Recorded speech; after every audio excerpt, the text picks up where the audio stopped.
재미로 살아가고 있는 60대 여성입니다. 20대 초반에 남편을 만나 결혼한 이래 집에서 살림하고 아이들 키우며 바쁘게 산 어디서나 흔히 볼 수 있는 평범한 엄마이죠. 특별히 내세울 것은 없지만 그래도 내 소중한 아이들 내 손으로 먹이고 입혀가며 출가까지 시키고 나니 제 할 몫은 다한 것 같아 뿌듯한 마음입니다. 제가 오늘 사연을 올린 것은 자식 일로 많이 힘들었을 때 여러분 사연을 들으면서 마음의 위로를 많이 받았기 때문이에요. 살다 보면 내가 의도하거나 바라지 않았더라도 생각지도 못하게 힘든 일에 맞닥뜨리게 되기도 하죠. 자랑할 일은 아닙니다만 저 역시 그랬어요. 그것도 제 아이들 중 가장 일찍 철이 들고 자라면서 사고 한 번 친 적 없었던 제 큰딸아이가 겪은 험한 일에 엄마인 저 역시 적지 않게 마음고생을 해야 했답니다. 바로 제 식솔들을 기만하고 제 딸을 기만한 사이놈 때문이었습니다. 자네, 어떻게 내 딸을 두고 이런 짓을 벌일 수가 있어? 그러고도 자네가 딸 키운 아빠로서 자격이 있다고 생각하나? 아, 여기서 왜 내 자식까지 들먹입니까? 그러게, 진작 딸 교육 잘 시켰으면 이런 일이 왜 생겨요? 내 탓하기 전에 먼저 본인을 돌아보시죠. 이런 괘씸한, 내가 이 꼴을 보고도 네 놈을 가만히 둘 것 같아? 말만 들어도 열이 확 오르시죠. 저런 놈을 사이라고 귀한 내 새끼를 맡겼다니 억울해서 피멍이 들도록 가슴을 치고도 분이 풀리지 않았더랬습니다. 하지만 여러분, 내 귀한 자식 눈에 눈물 나게 한 놈을 어디 가만히 둡니까? 내 새끼 눈에선 눈물 뽑았으면 놈 눈에서는 피눈물을 뽑아내야죠. 저 그렇게 억울하게만 당하지 않았습니다. 감히 내 딸 기만한 괘씸한 사위놈 아주 단단히 혼쭐을 내주었어요. 저는 딸 셋 아들 하나 엄마입니다. 아들이 막내이고요. 남매 구성을 보시면 대충 짐작이 가시겠지만 네, 아들 하나 보겠다고 이리 자식들 많이 낳게 되었네요. 그렇다고 저나 저희 남편한테 아들 욕심이 있는 편은 아니었어요. 문제는 제 시어머니였죠. 고지식하기 짝이 없었던 양반이었던 제 시어머니 되시는 분은 여자가 시집갔으면 반드시 아들 하나는 낳아야 제 할도리를 하는 거라고 생각하는 사람이었습니다. 사실 저 클 때야 그게 당연한 일이었습니다. 저 결혼할 때만 하더라도 점점 아들만 편애하는 분위기는 점차 사라져가는 시기였어요. 그럼에도 불구하고 여전히 딸보다 아들을 선호하는 어르신들이 많기는 했죠. 불행히도 제 시어머니는 그런 어르신 중에서도 정말 유별난 사람이었습니다. 남의 집 귀한 아들을 데려가 놓고 집안 대를 끊을 작정이 아니면 당연히 손자를 낳아줘야지. 얼마나 태가 부실하면 연달아 딸만 줄줄이 낳아? 어머니, 제발 좀 그만하세요. 요새 어디 가서 그런 소리 했다간 진짜 욕먹어요. 그리고 우리 애들이 뭐가 어때서요? 아들 자식 열을 데려와도 저한텐 우리 애들만 못해요. 애 하나 낳을 때마다 며느리를 쥐잡듯 잡는 시어머니였습니다. 남편이 전적으로 제 편을 들어주지 않았더라면 과연 저런 시어머니 밑에서 평생을 버티고 살 수 있었을지 지금도 장담을 못하겠어요. 심지어는 해산한 당일에도 저리 폐악을 부리는 시어머니였습니다. 아이고, 저것이 우리 집 대 다 끊게 생겼네. 이래서 집안에 사람을 잘 들여야 하는 거야. 저 모자란 것 때문에 딸년을 먹여 살린다고 내 아들 허리 다 끊어지겠네. 어머니, 정말 해도 해도 너무하세요. 저 몸 푼 지 한 달이 됐어요? 일주일이 됐어요? 아이 낳고 다 죽어가는 며느리한테 정말 이러고 싶으세요? 이게 뭘 잘했다고 큰 소리야? 제발 그만 좀 하세요. 이러실 거면 뭐하러 여기까지 오셨어요? 셋째 낳았을 때 이미 유치원생이었던 제 큰딸아이가 그날 그 폐악을 부리는 시어머니를 보고 놀라서 얼마나 울었는지 모릅니다. 하루가 멀다 하고 그 추태를 부리는데 제 딸들이 어떻게 친할머니를 좋아할 수 있었겠어요. 하긴 아이들이 시어머니 싫어하기 전부터 딸이라고 노골적으로 그 어린애들한테 눈만 흘기던 양반이니 시어머니 입장에서는 억울할 것도 없었네요. 셋째도 딸이었을 때 남편이 제게 그랬습니다. 여보, 이제 그만하자. 나 정말 우리 딸들만 있으면 돼. 자식 성별이 어디 우리 뜻대로 되는 일도 아니고 당신 몸 상해서 더는 안 되겠어. 앞으로 어머니고 우리 집 식구들 우리 집에는 얼씬도 못하게 할 테니까. 어? 그나마 남편이 저렇게라도 말해주니 조금이나마 마음이 풀리는 것 같았어요. 사실 셋째도 딸을 낳고 나니까 제 친정 어머니조차도 마치 본인이 죄인이라도 된 듯이 구시는데 그게 그렇게 서러울 수가 없더라고요. 그저 생겨서 태어난 것뿐인데 태어나자마자 이런 푸대접을 받게 된 저희 막내 딸한테도 너무 미안했고요. 무엇보다 그 난리를 다 보게 된 큰딸이 상처를 받을까봐 그것도 너무 마음 아팠습니다. 도대체 아들이 뭐라고 내 귀한 새끼들 이렇게 상처를 줘야 하나 혼자서 몰래 얼마나 울었는지 몰라요. 결과적으로 넷째인 아들이 태어나기는 했으나 늦둥이인 넷째는 저희 부부가 계획해서 낳은 건 아니었습니다. 뜻밖의 생긴 아이를 낳았더니 이번에야말로 아들이 태어나게 된 거죠. 사실 셋째 낳고 나서 시댁이랑은 완전히 연을 끊었거든요. 내 자식 상처 주면서까지 그 막대 먹은 어른들한테 고개 조아리고 살 생각은 없었습니다. 뭐 그렇게 대단한 집안이라고 대를 끊니 많이 하는 소리도 듣기 싫었고요. 사실 제가 아들 못 낳는 게 제 책임은 아니지 않습니까? 애초에 딸인지 아들인지 결정되는 건 남편 소관이잖아요. 둘째까지는 그래도 아직 어른들이 잘 모르시니까 저러시는 거겠지. 애써 이해를 하려고 노력이라도 했으나 셋째 일까지 겪고 나니 속으로 무식한 노인네라고 얼마나 욕을 했는지 몰라요. 어찌되었든 그리 바라고 바라던 손자를 보셨으니 입이 귀에 걸려서 저희 집을 찾은 시어머니였으나 저희 집 문턱도 밟지 못했습니다. 제가 미쳤다고 그 여자를 우리 귀한 애들 있는 집에 드립니까? 그 노인네가 우리 딸들한테 어떻게 했는데요? 이것이 미쳤나?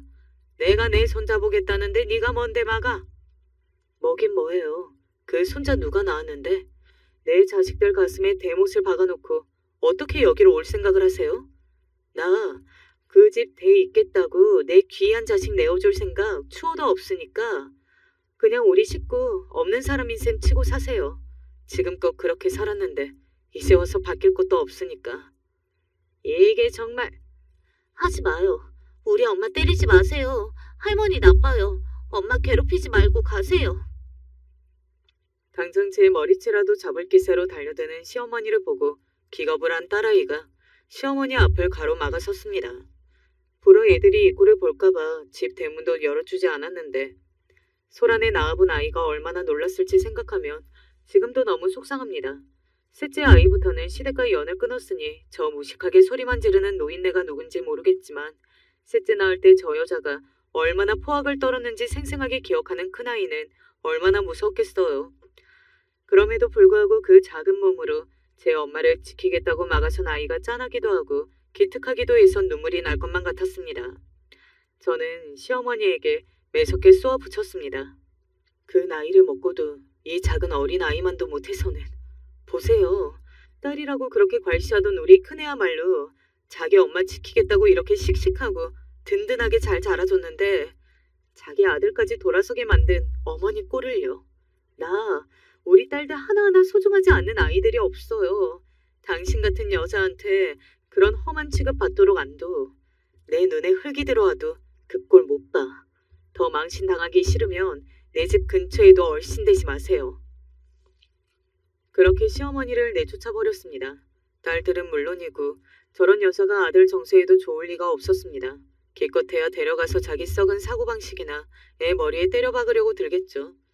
저한테야 벌써부터 엄마를 지켜줄 줄 아는 이렇게 든든한 큰딸이 있는데 세상 아쉬울 거 없었습니다. 엄마, 많이 놀랬지? 내가 다시는 저 할머니 엄마 괴롭히지 못하게 지켜줄게. 고마워 가영아. 우리 가영이가 더 놀랐을 텐데 어떻게 엄마를 지켜줄 생각을 다 했을까. 아이고 내 새끼. 우리 큰딸 가영이는 엄마 일이라면 두 손 두 발 다 걷어붙이고 항상 엄마를 위해주는 고마운 딸이었습니다. 어떨 때는 그 조망만한 게 꼭 자기가 제 엄마라도 된 것처럼 저를 싸고 들어서 우습기도 하고 기특하기도 했죠. 정작 저희 친정어머니는 늘 제 편을 들어주시는 분은 아니셨는데 설사 제가 실수를 한 일에도 제 허물을 감싸려고 노력하는 큰아이 모습에 눈시울이 시큰해질 때가 한두 번이 아니었죠. 어쩌면 전생에 저 아이가 내 엄마인 건 아니었을까 그런 생각이 들 정도였습니다. 저한테는 무엇과도 바꿀 수 없는 귀한 딸이자 제 인생을 통틀어 가장 큰 버팀목이자 위안이 되어준 기둥 같은 존재였죠. 큰아이가 이렇게 끔찍하게 저를 아끼니 그걸 보고 자란 동생 녀석들도 제 언니 누나 따라서 저한테 참 잘했어요. 둘둘이 크기별로 서서 제 뒤를 졸졸 따라다니는 녀석들 모양새를 보고 있자면 너무 귀여워서 밥을 안 먹어도 배가 부를 지경이었죠. 지금이야 딸아이들 다 제 새끼들 낳아 엄마가 되었고 아들 녀석도 시커멓게 커다란 장부가 되었지만 그때를 생각하면 지금도 웃음이 날 정도로 아이들 키우면서 참 행복했어요. 실행 일도 그렇고 딸만 내리 셋이라고 여기저기 듣지 않아도 될 소리를 제법 들어온 딸들이었기에 아들 낳고 나서 딸아이들이 혹여 소외감이라도 느끼지 않을까 각별히 더 신경을 썼습니다. 저희 아이들 구성만 들으면 오해하시기 쉽겠지만 저 절대로 아들 더 귀하다고 차별하며 키우지 않았습니다. 오히려 혹시 아들이라 편들까 생각할까봐 아들한테 더 박하게 군 것도 없지 않아 있어요. 그럴 때마다 가슴이 아프지 않은 건 아니었으나 결과적으로 잘한 일이라고 생각해요. 자기 누나들보다 엄마한테 더 매섭게 혼난 아들이 울고 있으면 셋씩이나 되는 누나들이 우리 동생 예쁘다고 둥기둥기 쌓안고 달래줬거든요. 사실 세 딸이 아들 녀석 키웠다고 해도 과언이 아닙니다. 그런 탓에 지금도 그 네 녀석들 사이가 얼마나 돈독한지 모릅니다. 자랄 때는 세 딸들이 아들의 보호자를 자처하였고 아들 녀석이 다 커서 성인이 된 후로는 이제 녀석이 저희 누나들 보호자라도 된 듯이 군다니까요. 이렇게 다복한 가정이 된 데에는 역시 우리 큰딸 공이 가장 크겠죠. 자식들 부족하게 키우지 않으려고 저희 부부가 저희 딴에는 무지 애를 쓰긴 했습니다만 저희 집이 애초에 부잣집인 것도 아니고 자식을 넷이나 키우는데 형편이 넉넉하긴 힘들었습니다. 그럴 때마다 항상 당연하듯 동생들한테 양보하는 게 몸에 밴 첫째였어요. 보통 첫째들이 일찍부터 집안 사정에 대해 보고 들은 게 많으니 일찍 철이 들곤 하잖아요. 저는 그게 참 싫었거든요. 자기가 순서 골라서 태어난 것도 아니고 그저 몇 년 일찍 태어난 것뿐 자기도 아이인데 그 아이라고 욕심이 없었겠어요. 첫째로 태어났다는 이유만으로 다른 동생들 누리는 건 당연하게 양보하게 하고 싶지 않았지만 저희 부부가 나름대로 신경을 쓴다고 썼어도 분명 자기 동생들보다 희생한 게 많은 큰아이였어요. 자라면서 엄마 아빠 속 한 번 썩인 적 없는 아이답게 학교 다닐 때 공부도 곧잘 했던 큰딸이었습니다. 제가 잔소리하기도 전에 스스로 자기 공부를 알아서 하는 기특한 아이였죠. 비록 언니 누나 껌딱지인 동생 녀석들이 책 보지 말고 자기들이랑 놀아달라고 매달리는 걸 극복하고 공부하기가 쉽지는 않았겠지만요. 제가 언니 방해하지 말라고 쫓아내도 제 눈치를 잠깐 보고는 다시 제 언니한테 비비적대는 딸아이들이었습니다. 물론 무릎자리는 아들 녀석이 떡하니 차지하고 있었죠. 그렇게 큰딸 귀찮게 굴던 녀석들도 항상 공부하는 모습에 익숙해져서인지 조금 더 머리가 굵고는 자기 할 일은 자기가 찾아서 하더라고요. 엄마 아빠가 백날 잔소리하는 것보다 큰딸 행동 한 번이 더 효과적이었습니다. 첫째 하는 건 다 좋아 보이는 아이들이어서인지 일찍 처리된 첫째 덕분에 자식 내 키우는 것 치고는 수월하게 키워냈다고 생각해요. 남들은 수험생 하나 있으면 온 집안 식구들이 자식 눈치를 본다는데 우리 가영이는 수험생활도 비교적 무난하게 지냈습니다. 그러고도 결국 본인이 가고 싶어 했던 학교에 떡하니 붙었을 때는 온 식구들이 잔치를 벌일 정도로 다들 기뻐했죠.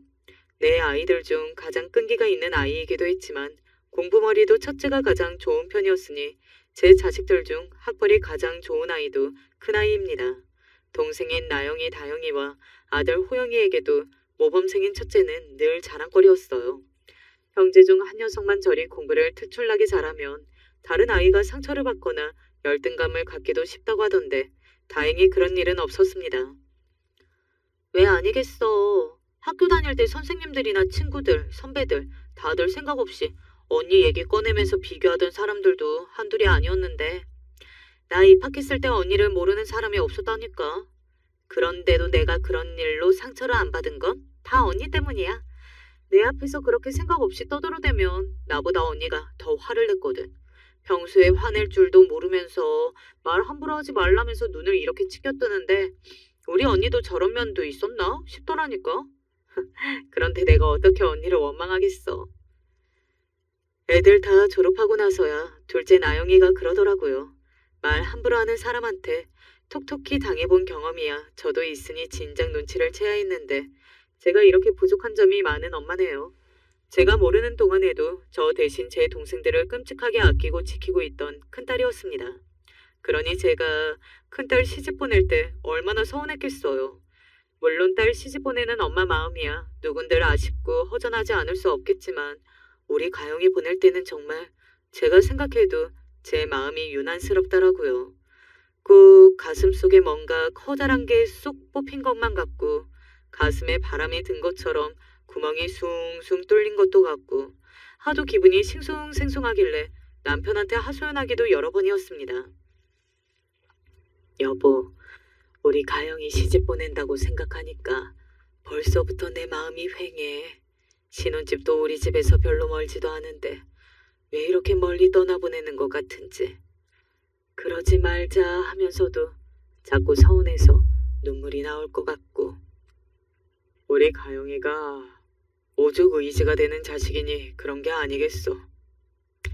당신만 그런 거 아니야. 나도 똑같지. 그 작은 게 제 동생들 챙긴다고 애 먹던 게 엊그제 같은데 그게 다 커서 시집을 간다니 어떻게 서운한 마음이 안 들 수 있겠소. 그래도 그냥 서운한 마음만 잘 달래고 잘 보내주자고. 우리 가영이가 좀 똑부러졌소? 생각도 깊고 마음 씀씀이도 남다른 아이니 분명 잘 살 거야. 잘 살고 말고. 그래, 우리 똑똑한 딸 어련히 잘 살겠지. 남편과 애써 허전한 마음을 달랬습니다. 가영이가 신랑감이라고 데려온 사람이 사실 첫눈에 저희 부부 눈에 쏙 든 건 아니었어요. 저희 자식이라서가 아니라 우리 가영이 어디다 내놔도 참한 신부감이었습니다. 첫 사위에 대한 저희 기대감이 그리 염치 없는 건 아니었어요. 막상 저희 집에 인사를 온 예비 사위는 키도 별로 크지 않고 생긴 것도 그리 보기 좋은 편은 아니었습니다.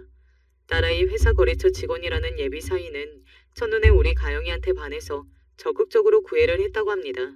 사실 저희 딸 좋아서 따라다니는 남자가 한둘이 아니었는데 처음 보고는 도대체 어느 부분이 마음에 들어서 저 사람을 선택한 건지 딸의 마음이 이해가 잘 안 됐습니다. 남편 역시 마찬가지였으나 저희 생각이 중요한 게 아니죠. 딸아이랑 같이 살 건데 당연히 가장 중요한 건 우리 가영이 의사였으니까요. 평소에 미덥지 못한 자식이었으면 또 모를까 한 번도 부모 속썩인 적 없는 아이가 결혼하겠다고 데려온 사람이니 어련히 괜찮은 사람 골라 데려왔겠지 했죠. 장인어른, 장모님 감사합니다.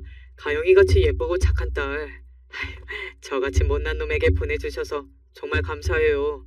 제가 살면서 정말 잘하겠습니다. 영업직이라는 사위는 다른 건 몰라도 변죽은 참 좋았습니다. 처음 보는 저희 부부에게도 꼭 몇 년은 알고 지낸 것처럼 부침성 있게 구는 걸 보고 그래도 결혼해서도 우리 가족들이랑 잘 지낼 수 있을 것 같아 그 점은 마음에 들었어요. 애초에 딸들 멀리 시집 보내고 싶은 생각은 손톱만큼도 없었던 저희 부부였습니다. 이것도 결국은 부모 욕심이겠지만 가급적이면 자식들 가까운 곳에 두고 잘 사는 것 보며 살고 싶다는 게 저희 부부가 이상적으로 생각하던 노후 생활이었으니까요. 그렇게 자식들 중 처음으로 큰딸인 가영이를 시집 보냈어요. 결혼식 날 안 울려고 그렇게 애를 썼는데도 눈물 바가지가 된 제 모습에 스스로도 민망할 지경이었지만 저도 제 눈물이 주체가 안 되는데 어쩝니까. 멀지 않는 곳에 딸아이가 신전살림을 차리지 않고 어디 지방이라도 내려갔다면 아예 주저앉아 통곡을 했을지도 모르겠습니다. 항상 의지가 되는 자식이라는 건 알고 있었지만 그네 존재가 저한테 이렇게나 컸다는 걸 저도 그날에야 제대로 실감했죠. 아무리 가까운 곳에 신혼집을 구해 산다고 해도 제 가정을 꾸렸는데 제 집에서 먹고 살 때보다야 딸의 얼굴 보기가 힘들어졌죠. 거기다 직장까지 다니고 있는 아이였으니 당연한 일이었습니다. 매일 저녁 아이 퇴근하고 큰애가 이런저런 엄마 하소연 들어주던 시간이 그렇게나 그리워질 줄은 몰랐습니다. 제 입장에서는 퇴근하고 함께 저녁 먹으며 그날 있었던 일들 얘기 나누는 정다운 시간이라고 생각했는데 돌이켜 생각해보면 그건 역시 엄마를 생각하는 딸아이 배려가 아니었을까 싶어요. 자식들 다 커서 직장 다니고 대학 다니고 다들 생활이 바쁘면 같이 산다고 할지라도 엄마한테 소홀해지는 게 당연한 건데 매일 빠지지 않고 엄마에게 저녁 시간을 할애하는 큰딸이었으니까요. 자기도 회사 다니며 일이 마음같이 풀리지 않아 힘든 날은 분명히 있을 것이고 혼자 있고 싶은 날도 없지 않았을 텐데 그런 티를 내지 않는 아이였습니다. 이런 식으로 제가 미처 알아채지 못했으나 그 아이 다정한 마음을 받는 게 대체 얼마나 더 많을까 싶은 생각이 들고 보니 엄마로서 더 해주지 못한 모자란 부분이 더욱 미안해졌어요. 그래서 시집가고 직장생활의 살림까지 몸이 두 개라도 모자랄 바쁜 딸아이를 위해 별건 아니어도 제가 그나마 할 줄 아는 거라도 챙겨주고 싶었습니다. 평생 집에서 살림만 한 제가 할 줄 아는 게 뭐 있겠어요. 아이 좋아하는 반찬이라도 열심히 날아다 주고 싶었습니다.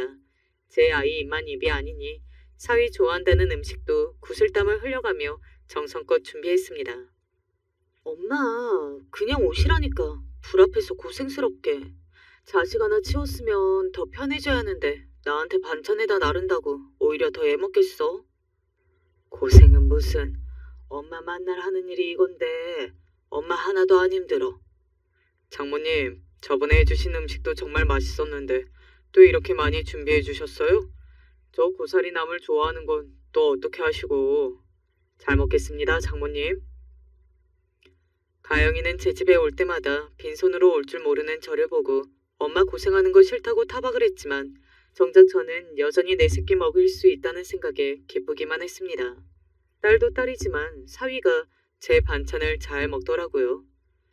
사실 우리 딸은 먹는 양이 그렇게 많지 않아서 혼자서는 반찬이 좀처럼 줄지를 않은데 갈 때마다 바닥을 보이는 반찬통을 보니 사위 입맛에 제 부족한 솜씨가 맞는 것 같아 뿌듯한 마음이었죠.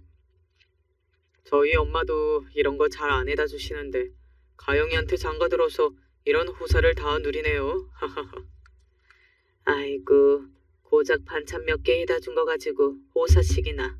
먹고 싶은 거 있으면 말하면 언제든 해줄 테니까 아끼지 말고 많이 먹어. 사위가 몸집에 비해 먹성이 좋기도 하고 실제로 제 음식을 좋아하기도 해서 저리 너스레를 떠는 것도 기분이 좋더라고요. 우리 애들은 다들 살갑기는 하지만 저리 호들갑을 떠는 성격은 아닌지라 괜히 음식하는 기분이 신나기도 했고요. 음식하는 거 얼마나 힘든지 평생 엄마 옆에서 지켜봤는데 무슨 고생이 아니야. 내가 부족해서 엄마가 고생하네. 얘는 별소리를 다 해. 엄마 진짜 좋아서 하는 거야. 네가 아직 자식이 없어서 고생이라고 생각하는지는 몰라도 나는 너희들 먹여 키우는 재미로 살았어. 그리고 직장 다니는 사람이 어떻게 매일 음식까지 하겠어? 퇴근만 해도 고단해서 나가 떨어질 텐데. 이런 거 100번 1000번을 해다 줘도 엄마는 괜찮으니까 너는 회사 일만 신경 써. 엄마, 너 그 회사에 처음 합격했을 때 얼마나 동네방네 자랑을 했는데. 엄마는 우리 딸 일하는 거 좋아. 딸아이 안심시키려고 한 말이 아니라 정말로 가영이가 일하는 여성이라는 게 참 좋았습니다. 엄마로서도 내 자식이 자기 능력 펼치고 있으니 좋았지만 같은 여자로서도 참 멋있더라고요.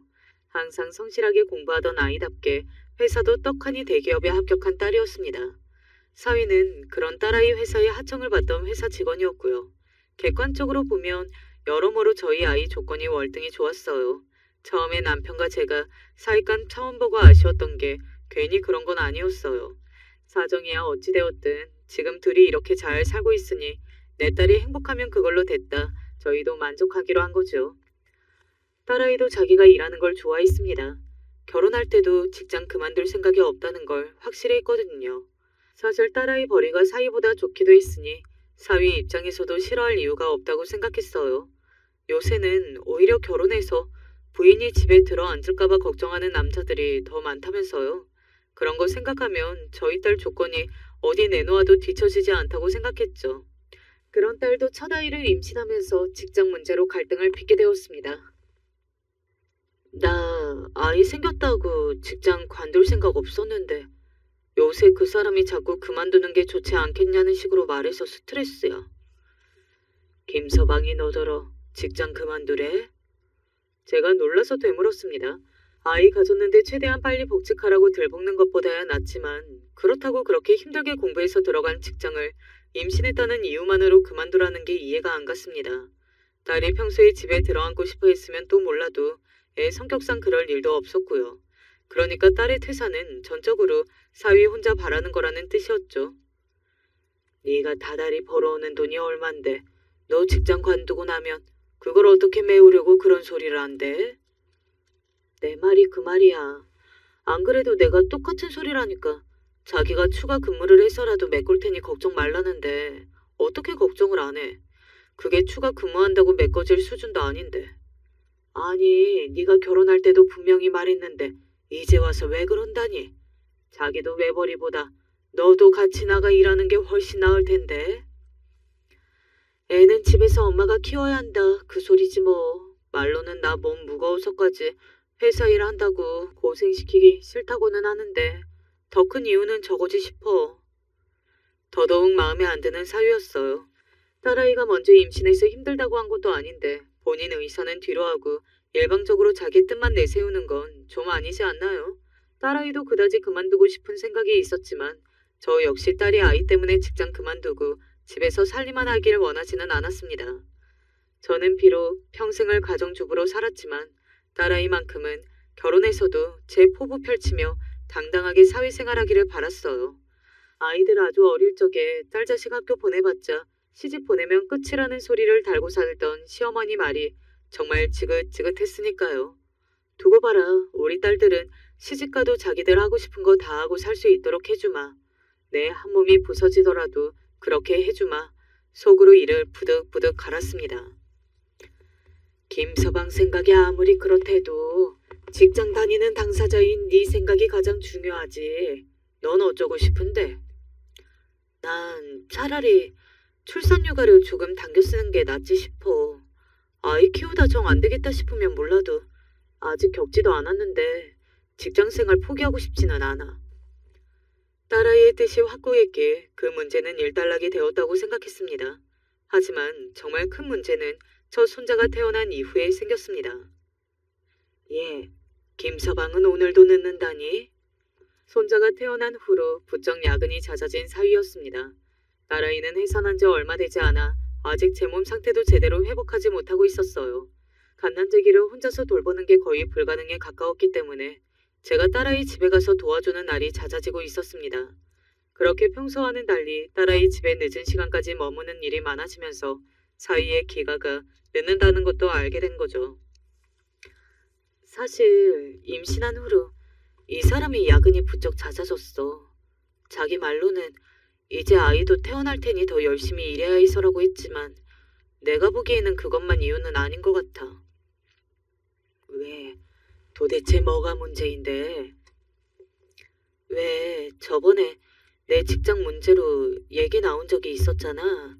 나 직장 그만두고 집에서 아이만 키웠으면 좋겠다고. 그때 거절한 이후로 묘하게 태도가 바뀐 것 같은 게 그때부터 집에 늦게 들어오더라고. 저희 애가 어지간한 일은 저 걱정시킬까봐 티도 잘 안 내던 애예요. 듣자 하니 임신기간 내내 그 문제로 갈등이 있었던 모양인데 자기도 참다 아이를 낳고 난 지금에야 저한테 털어놓은 겁니다. 세상에 혼자서 몇 달을 무거운 몸으로 끙끙 앓았을 딸아이를 생각하니 가슴이 턱 막혔습니다. 저도 애를 넷이나 낳아보지 않았습니까? 임신했을 때 서운한 일은 정말 평생 가거든요. 제가 제 시어머니를 그렇게나 싫어하는 것도 임신했을 때마다 저를 들들 볶아대서 더 그런 것도 있어요. 그러니 아이 가지고도 내 아이가 얼마나 마음고생을 했을지 능히 짐작이 갔습니다. 스트레스를 덜어줘도 모자랄 판에 제 뜻대로 되지 않는다고 내 귀한 새끼 서럽게 만들었을 사위놈이 괘씸했습니다. 아이 임신했을 때도 움직이기 힘드니 거의 그놈 입에 들어가는 음식은 제가 거의 다 만들어다 바쳤는데 제가 만들어준 따스한 밥 처먹으면서 정작 내 새끼를 그렇게 대해요? 이미 다 끝난 얘기를 갖고 임산부를 그렇게 고생을 시켜? 애는 너 혼자 가졌어? 제 새끼 가진 여자한테 어떻게 그래? 김서방 아주 못쓰네. 나 이제 복직 얼마 안 남았는데 자기는 진작 관두라고 얘기했는데 이제 와서 육아 못 도와준다면서 나보고 알아서 하라잖아. 그런데 이 어린 걸 나 혼자서 어떻게 키워? 아무래도 나 직장 관둬야 할 것 같아. 그게 무슨 소리야. 네가 얼마나 고생해서 들어간 회사인데. 그리고 육아를 못 도와줘? 아니 무슨 남의 애 키워? 지 자식 키우는 건데 도와주는 건 또 웬 말이야. 당연히 자기도 부모로서 의무를 다해야지. 그걸로 그 사람이랑 얼마나 싸우는지 몰라. 결혼 전에는 간이고 쓸개고 나한테 다 빼줄 것처럼 굴더니 이제 잡은 고기다 싶은지 태도가 아주 싹 변했어. 엄마가 한 말 나라고 안 해봤겠어. 안 통해. 아주 벽창호도 그런 벽창호가 없어. 내 딸보다 한참 못 미치는 놈. 그래서 내 새끼한테는 잘하는 것 같아 결혼시켜놨더니 아주 화장실 가기 전이랑 가고 나서 태도가 천지 차이인 놈 아닙니까? 도대체 저놈이 제 아내랑 아이한테 왜 이렇게까지 모질게 구는지 당최 이해가 되질 않았습니다. 나 같으면 능력 있는 와이프가 돈까지 잘 벌어온다고 하면 아주 여왕님 모시든 모시겠다. 도대체 뭐가 배알이 꼴려서 그런다니? 내가 자기보다 잘 버는 게 마음에 안 든대. 이건 또 무슨 소리래요? 아니, 돈 많이 벌면 좋지. 뭐 이런 트집이 다 있습니까? 이쯤 되니 너무 기가 차서 말이 나오질 않았어요. 내가 자기보다 좋은 직장 다니고 돈도 잘 벌어서 자기 말을 무시하는 거래. 나 맹세코 그 사람 무시한 적 없어. 그런 걸로 무시할 것 같으면 애초에 그 사람이랑 결혼을 했겠어?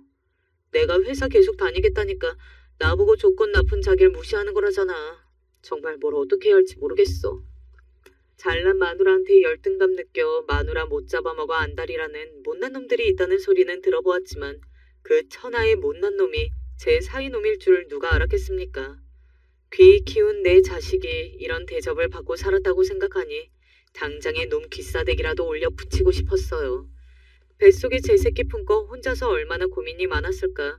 내 새끼가 짠해서 미칠 지경이었습니다.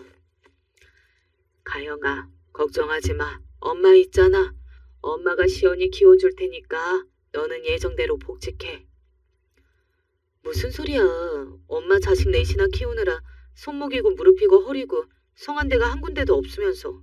나 절대로 엄마 손자 키우는 할머니 안 만들 거야. 저는 정말이지 상관없었으나 손자 봐주겠다는 제 말에 딸아이가 기겁을 하고 펄쩍 뛰었습니다. 제 자식 꿈 접는 꼴을 보자니 저야 못할 게 없었으나 딸아이 고집도 만만치가 않았습니다. 결국 여러 차례의 실랑이 끝에 당장 회사에 사직서를 내지 않고 육아휴직을 하기로 합의했습니다. 그나마 그것도 대기업이라 가능한 혜택이었죠. 내 딸을 그 고생을 시키는데 사이놈이 예뻐 보일 수가 있었겠습니까? 사이놈 좋아하던 음식 갖다 바치던 건 그날로 뚝 끊어버렸습니다. 매일 뭐가 그리 바쁜지 갓난쟁이 제 자식이 있는 집에 잘 들어오지 않는 사이였습니다. 말 그대로 딸의 독박 육아가 시작된 거였죠. 아직 남은 두 딸과 아들 녀석이 미혼이라서 녀석들이 큰아이 도와주겠다고 차례로 들락거리는 동안에도 사이 얼굴 보는 일은 손에 꼽는다고 했습니다. 아무리 부부간에 갈등이 생겼다고 해도 그렇지 제 새끼 보고 싶지도 않은지 어찌 인간이 그리 매정할 수가 있나 싶었어요. 저 몸 상한다고 종일 애 보는 건 끝까지 결사반대한 딸 때문에 가끔씩 교대해주는 정도로밖에 도움을 줄 수 없었습니다. 후에 복직했을 때를 대비해서 종일 아이를 봐줄 수 있는 돌보미 분을 구하고 있지만 쉽지 않은 모양이었어요.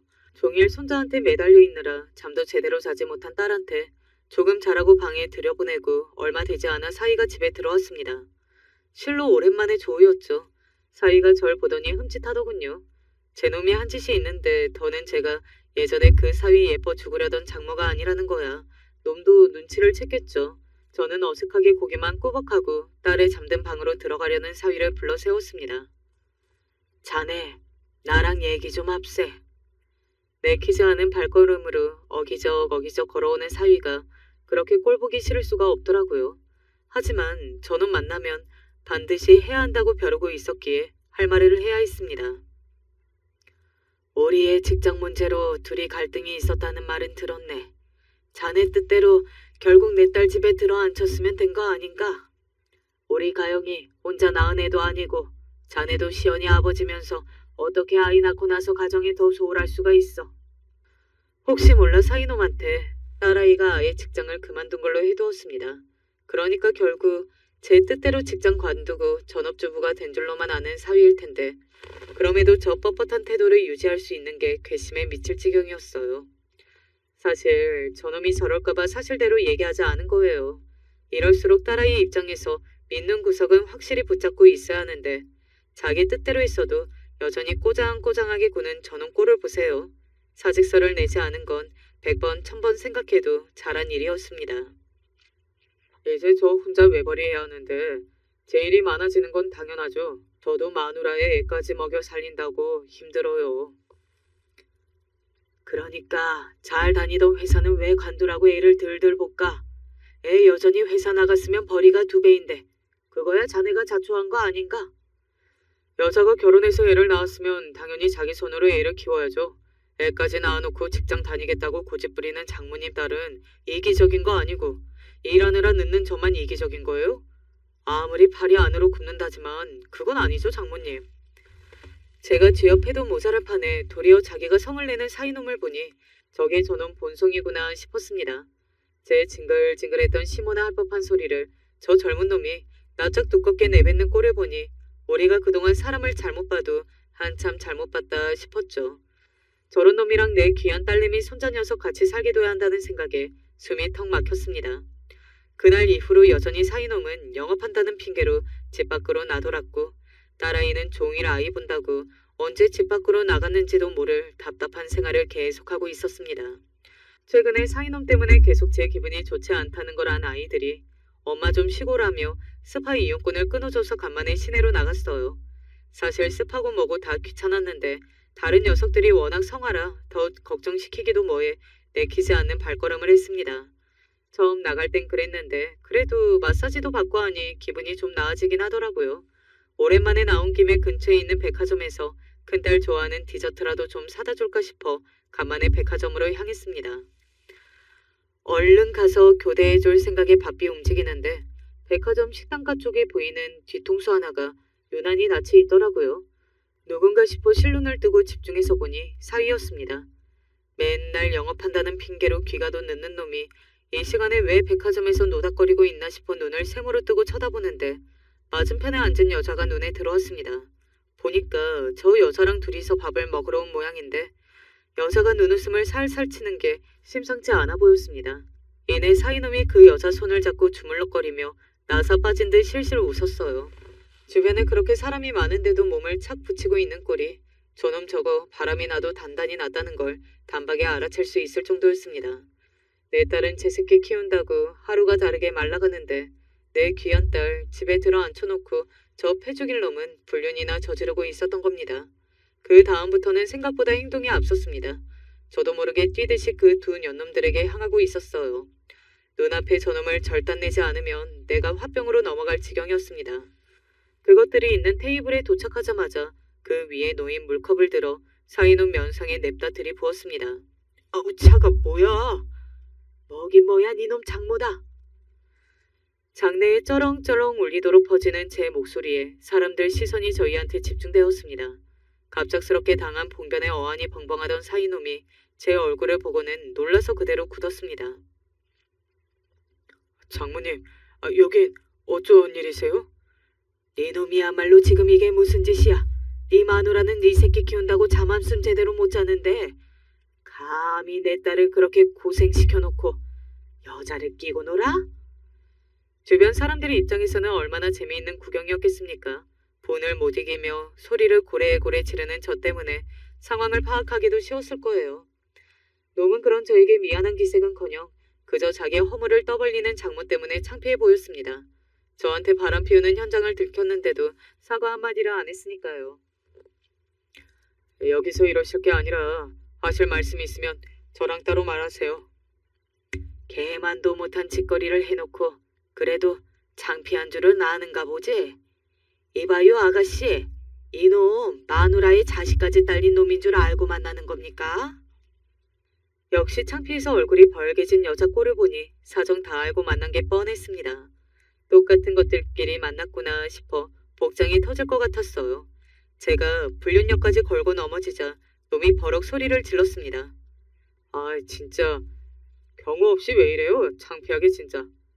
창피하긴 너 같은 개만도 못한 걸 사위라고 믿고 산 내가 더 창피하다. 이 뻔뻔한 놈아, 내가 이 더러운 꼴까지 보고 네 놈을 내 딸이랑 같이 살게 둘 것 같아? 같이 살게 안 두면 뭘 어쩌실 건데요? 이제 애도 딸린 마당에 직장도 그만둬 벌이도 없는 여자가 남편 없으면 무슨 수로 먹고 산다고. 이혼도 다 있는 사람들이나 하는 거예요. 장모님 딸 죽어도 나한테 이혼 소송 못해요. 이 저죽일 놈이 뚫린 입이라고 그걸 말이라고 하고 있어? 네 놈이 감히 우리 딸한테 어떻게 이런 짓을 해? 나라고 장모님 딸 예쁘기만 한 줄 알아요? 여자가 좀 나긋나긋한 데도 있어야지. 지 잘난 줄만 알고 남편 앞에서 고개 빳빳이 쳐들기나 하고 자기 좀 똑똑하다고 사람을 무시하고 말이야. 내가 오죽하면 집 밖으로 돌았겠어. 그러게 딸 자식 교육 좀 잘하지 그랬어요. 시집 가면 남편 말 잘 들어야 한다는 건 안 가르쳤나? 이 미친 자식이 진짜. 분을 이기지 못한 제가 놈 싸대기를 철썩 내리쳤습니다. 어찌나 제 온 무게를 실어 내리쳤는지 놈이 휘청하더라고요. 이 썩을 놈의 새끼. 내가 길바닥에서 빌어먹는 안이 있어도 네 놈 가만히 두지 않을 테니 각오해. 그 길로 곧장 큰딸네 집으로 갔습니다. 아이가 남편의 외도에 충격을 받을 걸 생각하니 벌써부터 억장이 무너지는 기분이었으나 그렇다고 내 자식 바보 만들고 언제까지 숨기기만 할 수 없었습니다. 무엇보다 제가 도저히 저놈하고 내 귀한 새끼를 같은 공간에 둘 수 없었어요. 막상 큰애 집 앞으로 오니 아이 얼굴을 보고 대체 어떻게 말을 꺼내야 할지 모르겠어서 망설여졌습니다. 하지만 우리 딸 인생에 걸린 문제였어요. 저도 유부녀니 아빠 없이 혼자 아이를 키우는 게 얼마나 두려운 일인지 잘 압니다. 하지만 지금의 사이놈 하고 다니는 집 꼬라지를 봤을 때 오히려 사이놈이 가까이 있는 게 우리 손자 시연이에게도 좋을 것이 없다는 건 이미 알고 있었습니다. 가영아, 김서방 그놈한테 여자가 있더구나. 그래도 자식한테 저런 소리를 하는 게 결코 쉬운 일은 아니죠. 살면서 내 아이한테 저런 끔찍한 말을 내뱉게 될 거라고는 상상조차 못했습니다. 그런데 제 말을 듣는 딸아이 얼굴이 이상할 정도로 차분했습니다. 너 설마 다 알고 있었어? 제 말에도 눈빛이 흔들리지 않는 딸애였어요. 저희 애가 평소에 자기 사람에게 한없이 무르고 너그럽긴 하지만 한번 굳게 마음을 먹으면 흔들림이 없는 아이였습니다. 이미 아이 안에서 수없이 생각한 끝에 결론을 내렸다는 걸 엄마로서 직감할 수 있었어요. 하고 다니는 짓에서 수상한 냄새가 줄줄 흘러내리는데 못 알아채면 그게 멍청한 거지. 진작 알고 있었어요. 이미 증거도 모을 만큼 모았고 나를 생각해서도 우리 시연이를 생각해서도 그 사람이랑 갈라설 생각이에요. 조만간 말씀드리려고 했는데 엄마한테 그런 수모까지 줬다니 더 미룰 이유가 없겠어. 너 그런 일이 있으면 엄마한테라도 말을 했어야지. 혼자 얼마나 억장이 무너졌을까 내 새끼. 아이고 내 새끼. 그렇게 그날 있었던 일을 죄다 딸아이에게 실토했습니다. 제가 공개적인 자리에서 그놈 망신을 준 것도 모자라 뺨까지 걷어붙였다는 말에 딸아이도 좀 놀란 기색이었습니다. 하지만 곧 표정을 갈무리하고 딸애가 말했어요. 잘했어 엄마. 내가 진짜 그놈 한 대 올려 붙이고 싶었는데 엄마 덕에 내 속이 다 시원하네. 근데 엄마가 그놈 손찌검에서 너한테 불리한 거 아니야? 이혼할 때는 그런 것도 따진다며.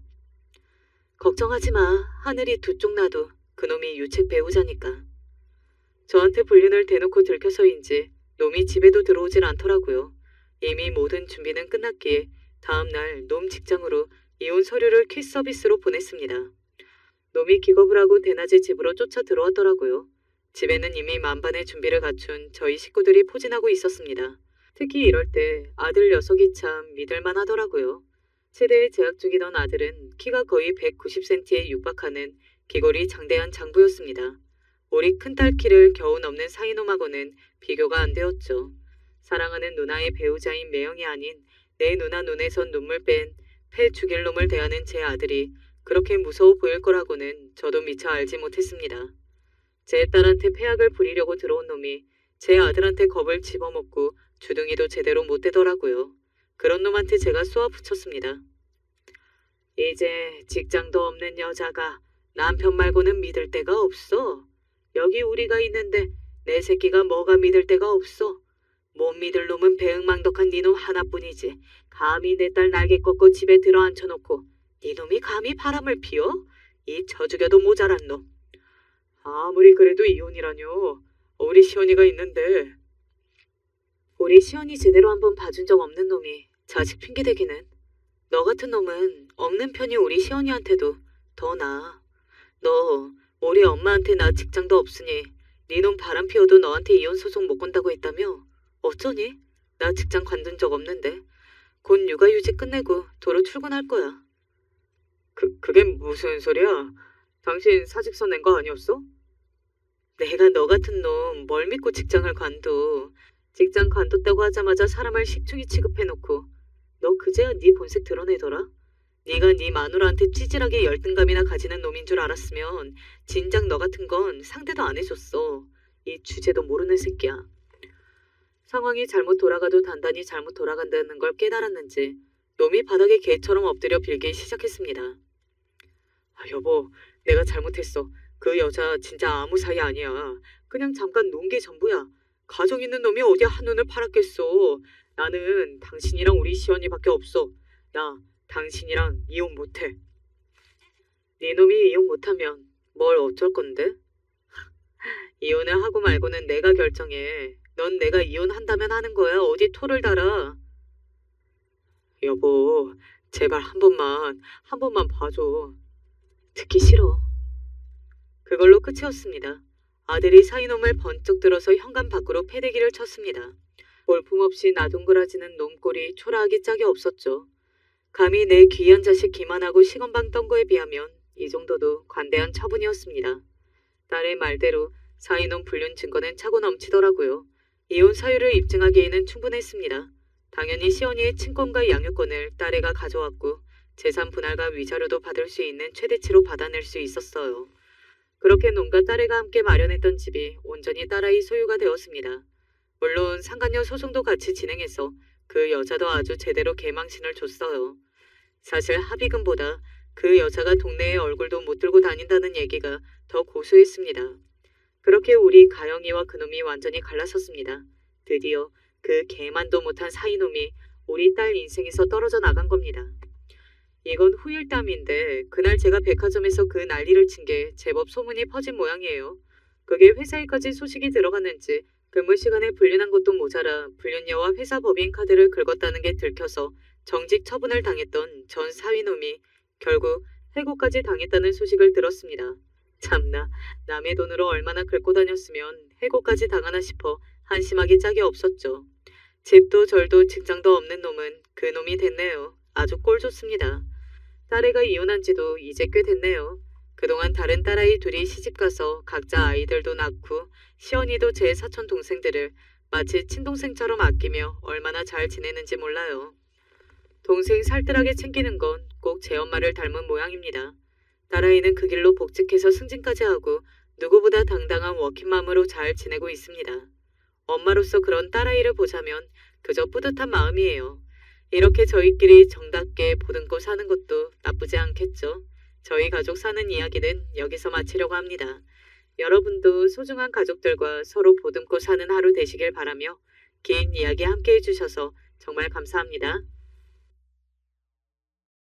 안녕하세요. 다 늙은 나이에 무슨 주책인지는 모르겠지만 즐겨보는 사연 채널에 제 이야기를 해보려 합니다. 마음의 병으로 사랑하는 가족을 떠나보내 보신 분이 있나요?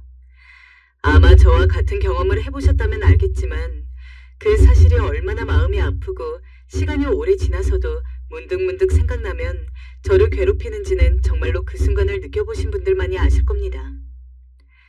처음 남편과 결혼했을 때 남편이 여러모로 생각도 깊고 그로 인한 우울함이 있다는 걸 알고 있었어요. 성격 자체가 어떤 한 가지 생각에 너무 몰두해서 하지 않아도 될 때를 걱정까지 하는 것도 있었지만 집안 환경이라든가 그간 남편이 겪어온 사건들을 돌이켜봤을 때 솔직한 말로 우울감이 생기지 않는 게 더 쉽지 않은 상황이었죠. 나는 당신을 너무 좋아해. 하지만 당신이 나랑 결혼하지 않았으면 좋겠어. 나 알잖아. 매일 우울해하고 힘들어하는 거. 솔직한 심정으로 나는 당신한테라도 기대고 싶지만 당신을 사랑하기 때문에 당신이 나보다 훨씬 더 정신적으로 건강한 사람을 만나서 사랑했으면 좋겠어. 남편은 저에게 이렇게 얘기하곤 했어요. 하지만 전 남편에게 말했어요. 난 당신이어야 해. 영수 씨, 당신이 아니면 그 누구도 상상할 수 젊은 아이들 보는 그런 연애 영화에 나올 법한 대사들을 그땐 참 잘도 말하곤 했어요. 그만큼 전 남편을 너무도 사랑했어요. 물론 친정 엄마의 반대는 심했습니다. 남편과 달리 저는 유복한 집안의 장녀로 태어났기에 남편은 엄마의 기대에 한참 못 미치는 사람이었어요. 절대 안 된다. 병든 사람이랑 결혼해서 뭐 어쩌려고 하는 거야. 거기다 그 사람 무직이라며. 남자가 능력도 없는데 네가 먹여 살리기라도 하겠단 거야? 정희야, 제발 정신 좀 차려라. 엄마 말 좀 들어. 왜 하필 고르고 골라도 저런 사람인 거냐? 네 조건이면 충분히 괜찮은 집안에 시집갈 수도 있는데.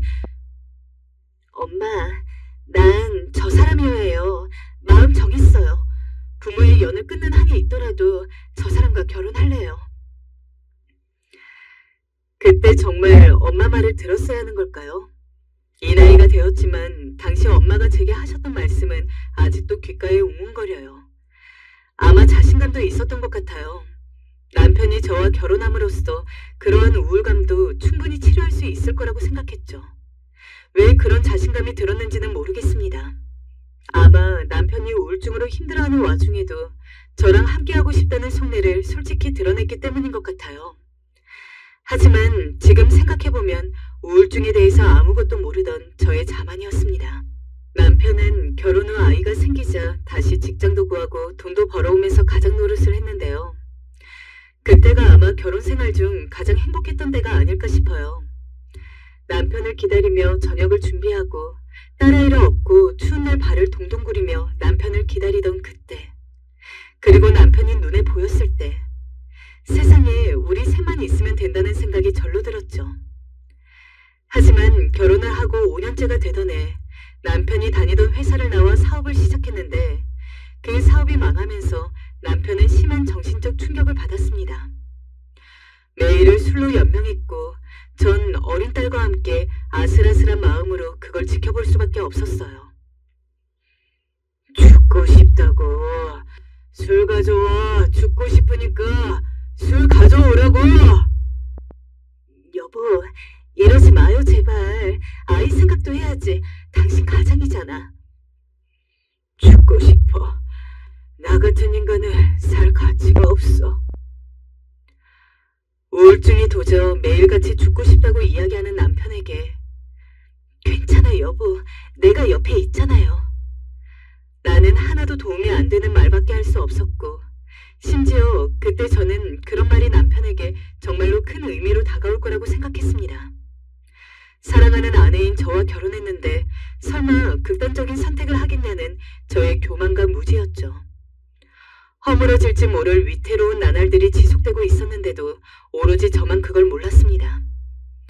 남편은 평소처럼 우울해하는 모습을 보이면서도 저와 대화를 할 때는 그래도 웃는 모습을 보여주고 조금 평범한 사람처럼 행동하는 것 같았는데 그 또한 제 앞에서만 힘겹게 괜찮은 모습을 유지하려던 남편의 마지막 발버둥이었던 것 같아요. 그로부터 1년 후 남편은 화장실에서 싸늘한 주검으로 발견이 되었죠. 당시 저에게는 어린 딸아이 하나가 있었습니다. 아무것도 모르는 딸의 눈을 가리고 주문처럼 괜찮을 거라고 거듭 이야기했습니다. 누구보다 남편이 죽은 모습을 보고 놀랐지만 자식이 있는 엄마라는 건 때때로 본인의 고통과 두려움보다 자식의 안위와 안전만을 생각하느라 스스로도 놀라울 정도로 강해지고는 하더군요. 저는 평소 비위도 약하고 겁도 많고 정말 잘 우는 사람이었는데 남편의 주검을 앞에 둔 상황에서는 그 어느 때보다도 냉정하게 있을 수 있었습니다. 왜냐하면 제 옆에는 딸아이가 있었으니까요. 아빠는 너무 아파서 먼저 하늘나라에서 쉬고 있어. 나중에, 아주 나중에 오랜 시간이 지나고 나면 아빠를 보러 가는 거야. 딸아이는 죽음을 이해하기에도 너무 어렸습니다. 하지만 남편의 영정사진을 보고 오열하는 사람들을 보곤 죽음이라는 것이 뭔지는 몰라도 어떠한 부정적인 기운을 느꼈는지 평소 남자아이처럼 활발하고 장난기가 많아 치마라고는 죽어도 안 입던 딸은 상복을 입고 자기 치맛자락을 쥐고는 가만히 앉아 있었습니다. 남편의 영정사진을 힐끗힐끗 보면서 말이죠. 내가 그니까 뭘 했어. 시집가지 말라 했잖아. 안 된다 했잖아.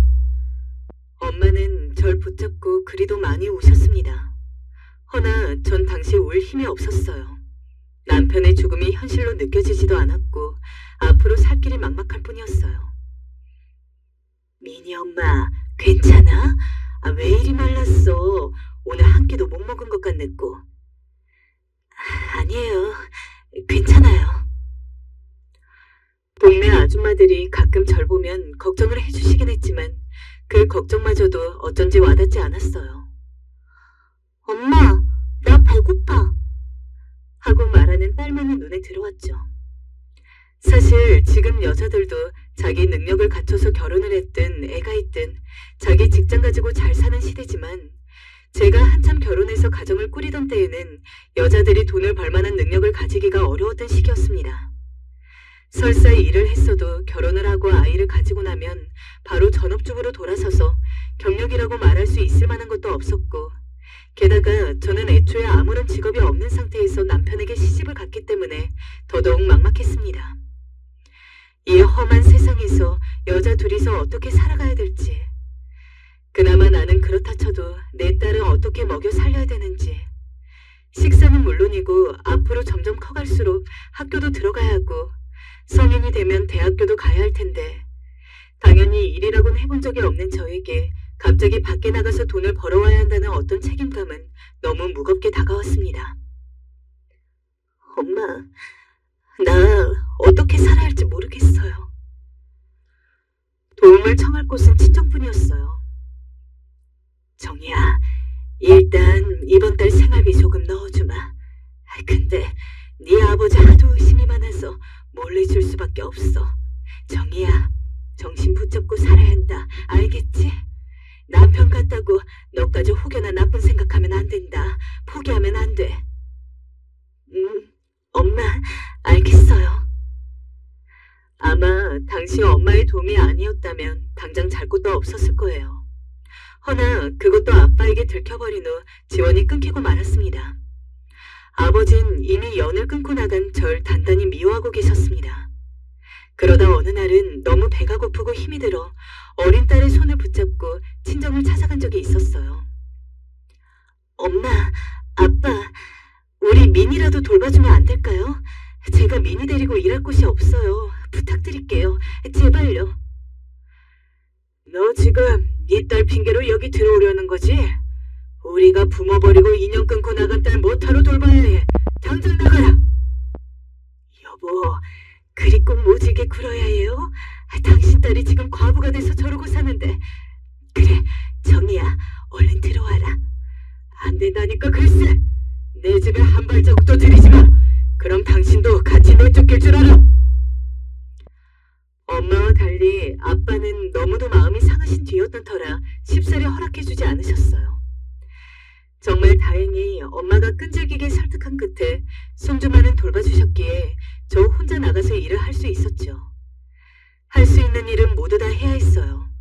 좋은 곳에 들어가지 못했고 가게를 전전하며 카운터를 봐주거나 청소를 하는 일을 주로 했습니다. 그것만으로는 생계를 유지하고 딸아이에게 좋은 것들을 해주기가 부족해서 새벽에 우유 배달과 신문 배달도 하곤 했죠. 그렇게 고생을 하면서 힘들게 키운 딸이었습니다. 한 살 한 살 작았던 딸아이가 조금씩 커가는 모습을 눈으로 확인할 때마다 쑥쑥 자라고 있는 딸이 너무 보기 좋으면서도 떠난 남편 생각이 그렇게 나더군요. 게다가 나이가 먹었으니 적어도 아빠가 어떻게 돌아가셨는지는 물을 법한데 딸아이는 저를 배려하는 건지 단 한 번도 그런 질문을 하지 않았습니다. 이제는 죽는다는 것이 뭔지도 잘 알고 있으며 이별의 눈물을 흘릴 줄 아는 성숙한 아이가 되었는데 말이죠. 제가 엄마이기는 하지만 저는 딸아이에게 너무도 많은 위로를 받았습니다. 미니야, 이번 달 문제집 값이야. 이걸로 공부해. 에이, 엄마 딸 뭘로 보고 그래? 나 이거 아니고 그냥 교과서만 봐도 다 이해돼. 걱정하지 마. 너 학원도 못 보내주는데 엄마가 이거 못 해줄까봐? 그러지 말고 얼른 받아. 너가 하고 싶은 공부 마음껏 하는 모습 봐야 엄마도 속이 편해. 아이고, 걱정이 태산이시네요. 엄마, 필요하면 내가 말할게. 지금도 정말로 괜찮아. 이 돈 아껴뒀다가 우리 맛있는 거 사 먹자. 늘 엄마 위하고 배려 많은 제 딸. 민희는 염려와 달리 너무도 잘 커주었어요. 공부는 늘 1등이었고 반장 선거에서 낙서도 반장이 되어서 오는 그늘 많은 환경에서 자랐지만 그늘 없이 보이는 너무나도 밝은 딸이었어요. 만일 남편이 죽고 딸이 없었다면 대체 어떻게 살았을지 상상도 가지 않을 정도였죠. 저는 딸을 위해 악착같이 더 일을 했고 사람들이 더러워 피하려는 일까지 마다하지 않았어요. 그렇게 아빠의 빈자리가 있는 만큼 그 자리까지 제가 채워주기 위해서 노력해온 삶이었습니다. 정말 다행스럽게도 딸이 그런 저의 노력을 알아준 덕에 저의 모녀 사이는 그 누구보다 좋았습니다. 특히 맛있는 거라도 하나 있으면 작은 주전부리 하나라도 이거 맛있어서 가져왔어.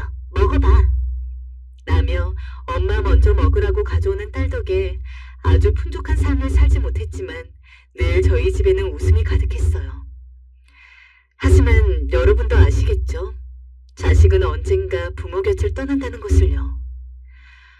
언제나 저와 함께 살 것 같았던 딸은 중학교를 가고 고등학교를 가고 대학교를 가고 졸업을 해서 첫 회사를 취직하여 일한 지 3년쯤 됐을 때 조금 변화가 생기게 됩니다.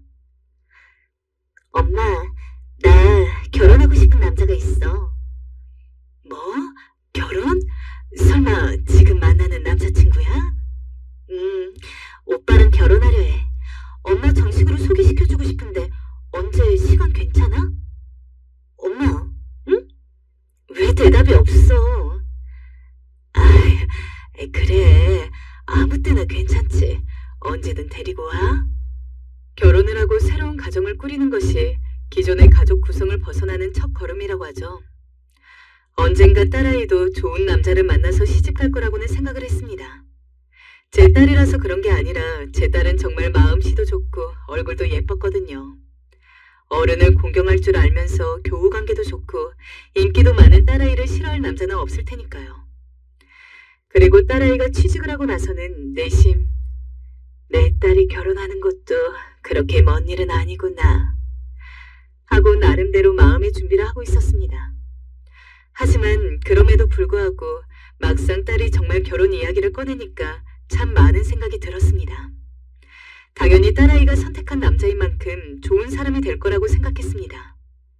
하지만 그것과는 별개로 평생 제품 안에서 자라던 딸이 이제는 정말 다른 사람의 가족이 되고 만다는 사실에서 오는 아쉬움과 섭섭함, 그리고 벌써 이렇게나 세월이 지났는지에 대한 어떠한 얼떨떨함. 그래서 저도 모르게 언제 와도 되는지 쉽사리 대답하지 못했나 봐요. 실제로 딸아이가 결혼하고 싶다는 미래의 사윗감을 만난다 하니 그런 기분이 더 들었습니다. 또 딸이 한 말 때문에 괜스레 잡걱정도 들었죠. 저기 근데 엄마한테 말 안 한 게 있는데 우리 시아버지 있잖아. 그러니까 민철 씨 친아버지는 아니야.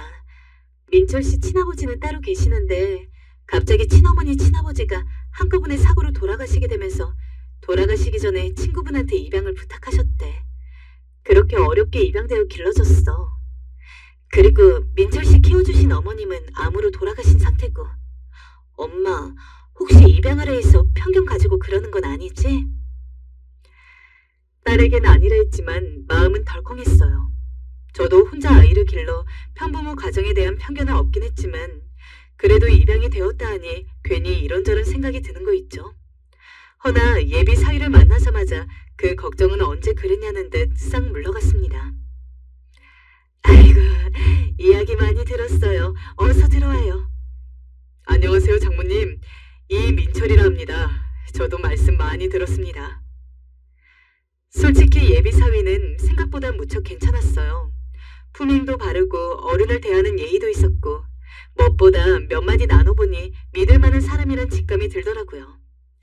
제 딸아이의 배필로 어울린다는 생각도 들었고요. 그리고 곧이어 이어진 상견례에서 전 예비 사위가 왜 이리 제 마음에 들었는지 알게 되었어요. 상견례에서 사돈 어른으로 만난 사람은 다름 아닌 제 고향 오빠였기 때문이었어요. 너 정혜 아니니? 석현? 석현 오빠? 세상에, 이게 무슨 일이니? 너를 어찌 이런 데서? 오빠는 절 보자마자 까무라칠 듯 놀랐고 저 역시 마찬가지였어요. 우리 예비 사위 오빠가 키워서 이렇게 반듯했구나. 나도 며느리가 어쩐지 누굴 영상케 한다 싶었는데 그게 정이 너였네. 아니, 어쩜 이런 인연이 다 있냐? 널 다시 못 볼 줄 알았는데. 석현 오빠는 참고로 고향에 있었을 적 저와 친하게 지내며 유년 시절을 함께 보내었던 오빠였어요. 그래서 그런지 어쩐지 더 애틋하더라고요. 덕분에 상견례 장인 건 까맣게 잊고 그간의 안부를 묻기 바빴어요. 결국 말이 상견례지 그냥 친한 친구들끼리 만난 것처럼 하하호호 웃으며 이야기를 나누고 집으로 돌아왔습니다. 돌아와서도 고향 오빠를 만난 기쁨에 친구들에게 전화를 돌리고 한동안 콧노래 흥얼거렸죠. 딸아이 결혼식이 끝난 날 원래 같았으면 펑펑 울었을 텐데 오빠가 있어서 그런지 마음에 위안도 되고 훨씬 편안했습니다. 딸아이는 이런 인연이 감사하다며 엄마가 덜 슬퍼 보여서 다행이라 얘기하더군요. 엄마, 고향 사람이 우리 시아버님이라니 진짜 신기하다. 어떻게 이런 인연이 다 있지? 이럴 줄 알았으면 시아버님에게 고향 진작 물어볼 걸 그랬어. 엄마도 신기해. 덕분에 마음도 조금 편하고. 미나, 앞으로 행복하게 살아야 한다. 사위도 그렇고 사람이 다 좋아 보여서 걱정은 안 되지만 그래도 힘든 일 있으면 언제든 엄마한테 이야기해야 해. 알았지? 그럼 당연하지. 엄마, 내가 비록 민철 씨를 사랑하긴 하지만 나한테는 엄마가 최우선이야. 그래 내 딸. 고마운 내 딸. 신혼집으로 짐을 가지고 이사를 가는 딸아이를 보며 이제 얼굴 자주 보기는 힘들겠구나 하고 생각했던 것 같습니다. 하지만 딸아이가 결혼을 하고 나서도 저는 제 생각보다 딸의 얼굴을 훨씬 더 많이 보게 되었습니다. 신혼집이 저희 집에서 조금 떨어져 있기는 했지만 사위가 자주 들러주었기 때문이었죠. 장모님, 저 왔어요. 어휴, 이서봐. 무슨 일이야? 아, 문자 못 받으셨구나. 정희가 장모님께 연락한다고 하던데 깜빡했나봐요. 오늘 저녁 같이 먹을까 하고요. 시간 괜찮으셔요? 제가 너무 갑작스럽게 와서 놀라셨죠? 아니야. 금방 준비하면 되니까 조금만 기다려줘.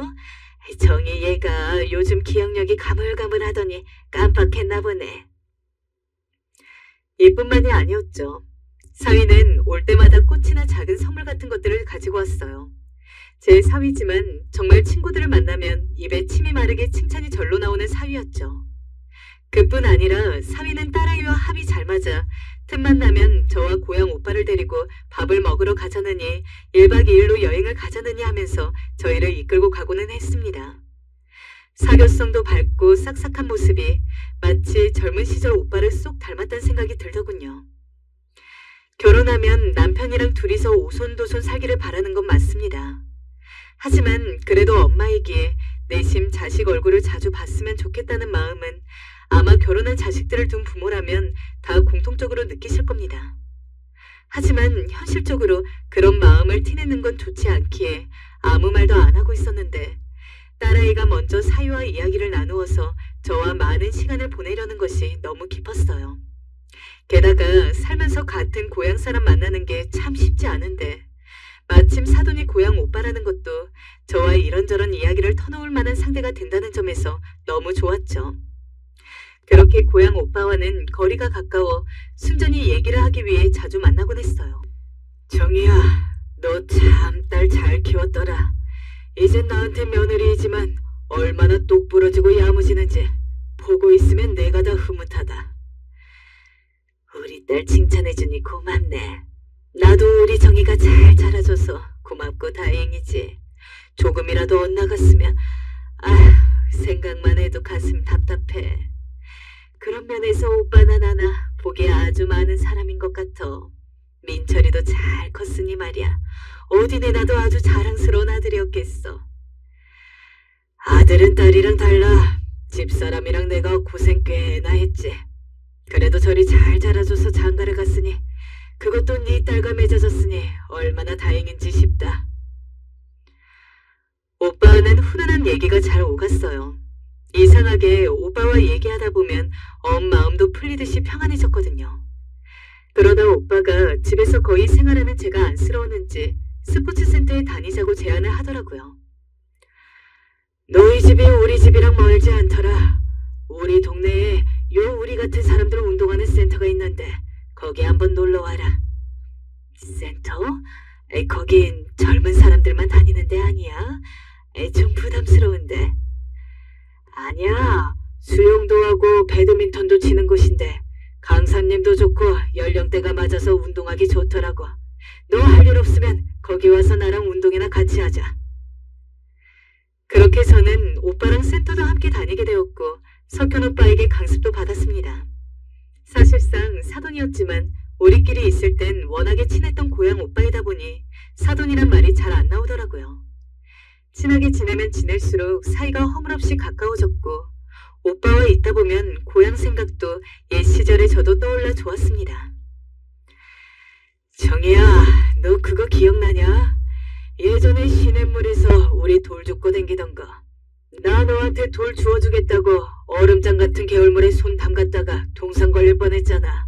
그래서 나 우리 아버지한테 무지 혼나고 그랬는데. 오빠가 그랬어? 별일이 다 있네. 아유, 내가 너 주려고 그런 일까지 했다니까. 너 기억 안 나냐 정말? 근데 너는 다른 남자한테 가버리고 말이야. 그건 어쩔 수가 없었죠. 나도 고집이 만만치 않았으니까. 세상에 사돈과 이런 대화를 나눌 수 있는 사이가 어디에 있을까요?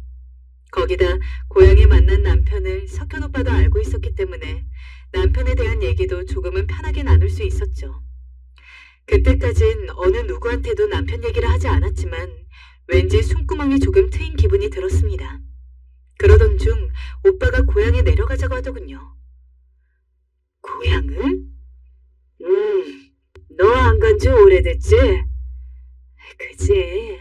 엄마 장례식 이후론 안 갔으니 한참 됐지. 그럼 이참에 가서 꽃 구경도 하고 오고 그러자.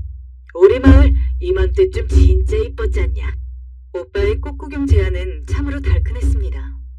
꽃 구경해본 지가 언제였는지 참으로 가물가물했는데 고향에 펼쳐질 아름다운 풍경을 생각하니 마음이 부풀어 오르더군요. 고향 마을 이곳저곳을 가보며 저는 마치 어린 시절로 돌아간 듯한 느낌이 들었습니다. 그 느낌이 좋아 집으로 돌아와서도 얼마나 고향 생각이 났는지 딸에게 푼수처럼 고향 여행에 대한 이야기를 내내 늘여놓았어요. 엄마가 이리 좋아하는 모습 처음 본다. 우리 시아버님이랑 진짜 사이가 좋은가 보네. 자주 고향 내려가 엄마. 이렇게 좋아하는데 왜 그건 안 갔어? 딸은 너그럽게 웃으며 그리 말해주었지만 그러면 안 되는 거였어요. 점점 그렇게 둘이 보내는 시간이 많아지면서 저는 절대로 느껴선 안 되는 감정을 가지게 되고 맙니다. 이 감정이 어느 순간 넘어서는 안 될 선을 넘어섰다는 생각이 들었어요. 처음에는 당연히 같은 자식을 둔 부모로서 비록 피는 아니어졌지만 한 가족이 되었다는 점에서 좋은 친구가 생겼다고 생각을 하고 있었습니다. 분명히 처음에는 친구가 맞았고 친구여야 한다고 우겼죠. 하지만 사위와 딸, 오빠와 함께 간 캠핑이었던 것 같습니다. 오빠가 평소 산을 타는 걸 좋아해서 캠핑에도 관심이 많았다고 하는데 어쩌다 보니 직접 가볼 만한 기회가 없었던 찰나에 사위가 제안을 했어요. 장모님, 캠핑 한번 가는 것도 나쁘지 않을 것 같아요. 요새는 산에서 안전하게 캠핑할 수 있도록 프로그램이 잘 되어 있는 곳도 많아서 그런데 잘 고르면 재밌을 텐데 어떠세요? 보통 넷이서 바다를 간다거나 이곳저곳 돌아다니면서 여행을 하곤 했는데 산이라니 그것도 재밌을 것 같았어요. 그때쯤 제 마음은 지금 생각하면 좀 들떠 있었던 것 같아요. 아무래도 오빠와 같이 한다 하니 좋았던 것 같죠. 그래서 주말과 평일 하루를 겹쳐서 2박 3일 동안 캠핑을 떠나게 되었죠. 고기도 구워 먹고 산도 돌아다니다가 점점 밤이 깊어졌습니다.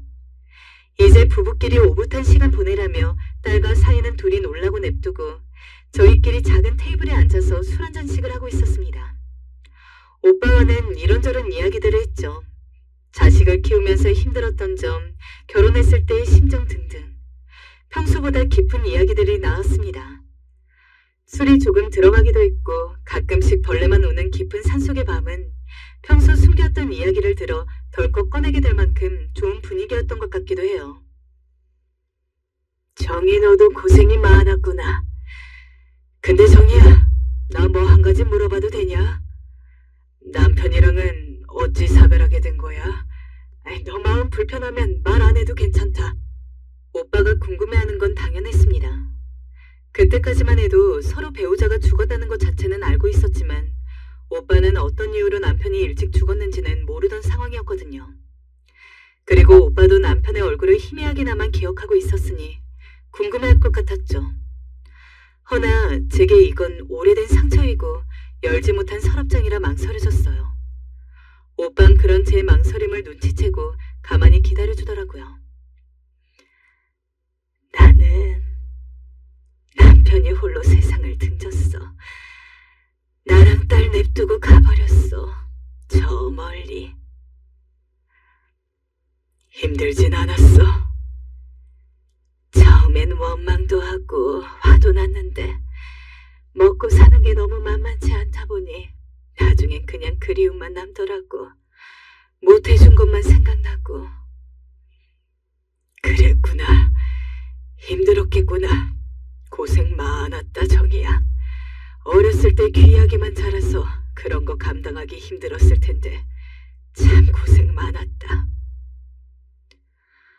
오빠의 고생 많았다는 위로가 왜 그리 마음에 와닿았는지 생각해보니 저는 남편과 사별한 이후 그런 말을 그 누구에게도 들어본 적이 없었어요. 슬픔을 지우려고 무던히 애만 쓰며 살아왔는데 오빠의 그 자그마한 위로를 들은 순간 순식간에 눈물이 툭툭 얼굴 위로 떨어졌습니다. 그리고 주체할 수 없을 정도로 온몸이 떨리더니 그 순간 오빠의 품에 안겨 어린아이처럼 오열하고 말았죠. 오빠는 말없이 담담한 목소리로 다 괜찮다고 말해주었습니다. 잘 버텨냈다고, 수고했다고, 정말 고생했다고요. 그리고 천천히 자기 얘기를 이어가더군요. 나는 친구 부탁으로 민철이 입양하고 잘 키우고 있다가 집사람이 갑자기 암에 걸렸어.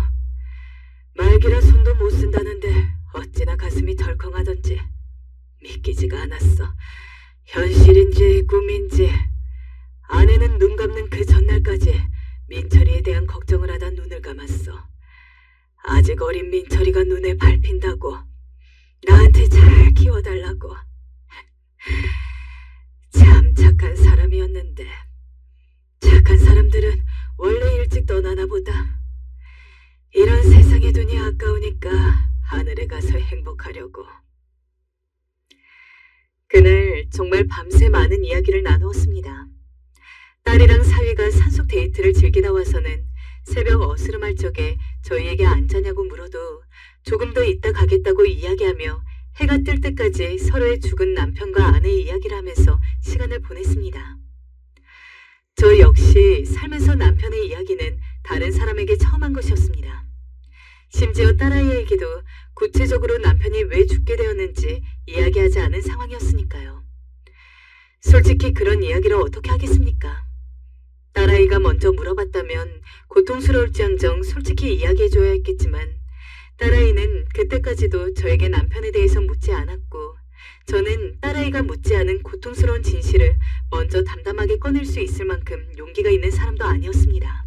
하지만 이상하게 오빠 앞에선 눈물을 펑펑 흘리면서도 남편 이야기를 쉽게 꺼낼 수 있더군요. 제가 남편의 우울증을 해결할 수 있을 것이라 자신했던 과거의 교만. 그러나 그를 지키지 못했다는 것에 대한 절망. 젊었을 적 남편을 잃고 제가 느꼈던 모든 감정들이 와르르 쏟아졌습니다. 그리고 오빠는 저를 달래주었어요. 등을 나직하게 토닥이는 손길을 받고 있자니 가슴이 너무 뛰었습니다. 그렇게 한참을 반쯤 안겨있다가 조금이라도 눈을 붙이기 위해 텐트로 돌아가자고 말한 뒤 뒤돌아 걷는 오빠의 뒷모습을 보는데 어렴풋이 느껴지더군요.